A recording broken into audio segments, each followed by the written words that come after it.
है radius of curvature. एक बात हमें ये जानना है कि रेडियस ऑफ कर्वेचर जो होता है, रेडियस ऑफ कर्वेचर ही बोलते हैं, रेडियस सिंपल बोल सकते हैं। फोकल लेंथ का 2 टाइप्स होता है। फोकल लेंथ जो होता है रेडियस का क्या होता है, हाफ होता है। एक तो बात हमने ये सीख ली। अब समझते हैं कि मान लेता हूं कि मेरे पास एक ऑब्जेक्ट है, ये ऑब्जेक्ट हमने यहाँ रखा हुआ है, तो ये ऑब्जेक्ट जो है वो पोल से कितने डिस्टेंस पे है, कुछ ना कुछ तो डिस्टेंस होगा ही। इस डिस्टेंस को कहा जाता है ऑब्जेक्ट डिस्टेंस। क्या कहते हैं इसको, हम दिखाते हैं यू से है, इसको कहा जाता है ऑब्जेक्ट डिस्टेंस। क्या हो गया, ऑब्जेक्ट डिस्टेंस। और ये सारा डिस्टेंस कहाँ से मेजर करते हैं, तो फ्रॉम द पोल।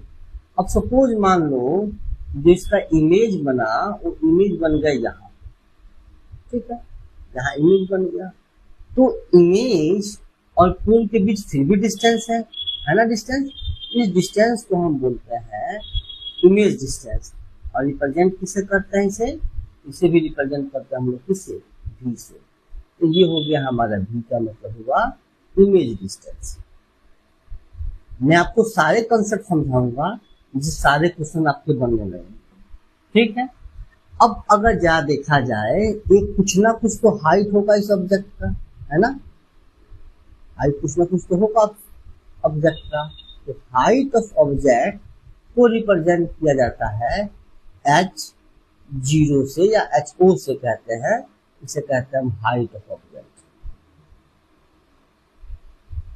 और उसी तरह इस इमेज से कुछ ना कुछ तो हाइट होगा, इसको रिप्रेजेंट किया जाता है hi से, इसका मतलब हुआ हाइट ऑफ इमेज, ठीक है। अब कौन सा साइन पॉजिटिव होगा, कौन सा नेगेटिव होगा, ये अभी हम सीखेंगे जस्ट। वो सीखने से पहले हमें एक और बात जानना है कि आपने क्लास 10 में कोऑर्डिनेट ज्योमेट्री को पढ़ी होगी। इस कोऑर्डिनेट ज्योमेट्री में एक होता है कार्टेशियन प्लेन। इस कार्टेशियन प्लेन का जो इंटरसेक्टिंग पॉइंट, उसे क्या बोलते हैं हम लोग, इस इंटरसेक्टिंग पॉइंट को बोलते हैं हम लोग ओरिजिन। इस ओरिजिन के लेफ्ट में जो नंबर होते हैं सारे क्या होते हैं, पॉजिटिव होता है। नंबर कैसे सारे होते हैं, पॉजिटिव होते हैं। इसके लेफ्ट में जो नंबर होता है सारा क्या होता है, नेगेटिव, है ना।